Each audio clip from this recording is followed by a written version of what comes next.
നമുക്കിവിടെ total attendance കാണണം. അതിനിവിടെ ഈക്വൽ ടു കൗണ്ട് ഈഫ് എന്ന് കൊടുക്കാം.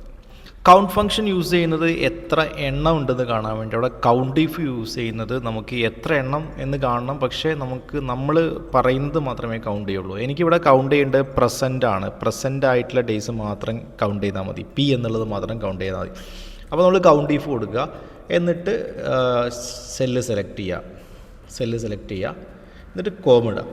നമ്മൾ കണ്ടീഷൻ കൊടുത്തു കഴിഞ്ഞു. ഇനി നമുക്ക് എന്താണ് കൗണ്ട് ചെയ്യേണ്ടതെന്ന് പറയാം. ഡബിൾ ഇൻവെർട്ടർ കോമയിൽ പി എന്നുള്ളതാണ് കൗണ്ട് ചെയ്യേണ്ടത്.